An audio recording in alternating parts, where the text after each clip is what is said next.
Hi, I'm Nancy Schick, attorney, mediator, and conflict resolution coach in New York City. My goal is to keep you out of court and build your conflict resolution skills. And this week I've been working on an online course called Managing LGBTQ Employees in New York.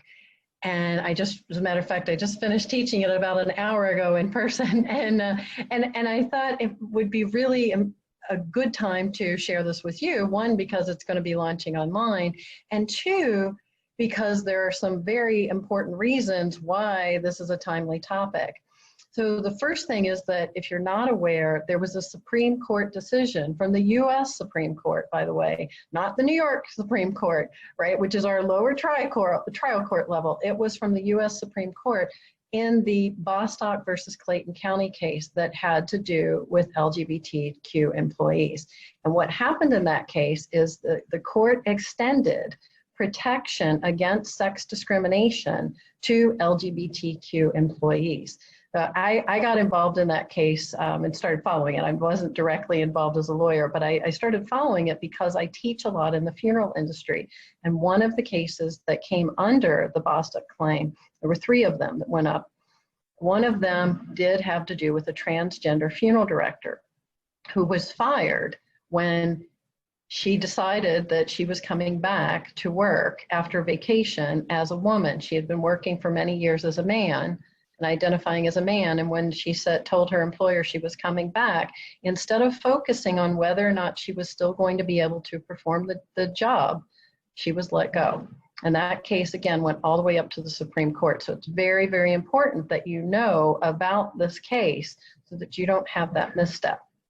And one of the questions that was left open by the Supreme Court in that case was whether there was a religious exception. So that's another thing that you need to know if you do fall in that situation where you want to claim that you're a religious business and you have a sincerely held religious belief. You definitely do not want to go that alone. The Supreme Court has not decided how that's going to play out, and it's probably going to be very thinly sliced if there isn't an exception, meaning it's going to be a tiny exception, and you're going to have a lot to prove in order to say, I have the right to discriminate against employees.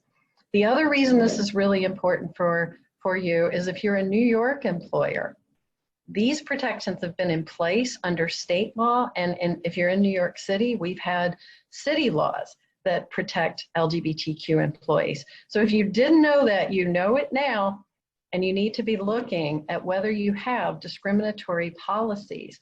Some of the things that came up in the Bostock claim were dress code, for example, right? You can imagine when Amy Stevens decided that she was coming back to work wearing a dress, that was one of the issues. They said, we're not going to have a man wearing a dress. And the Supreme Court actually distinguished the case on that particular issue, because if you're allowing women to wear dresses, you're discriminating based on sex if you're not allowing men to wear dresses as well. So these are the reasons I talk about this course or talk about this issue in the course, and I'm inviting you to take a look at it. I'll put the link in the notes to the video. And in the meantime, keep listening with your third ear for those hurts you can heal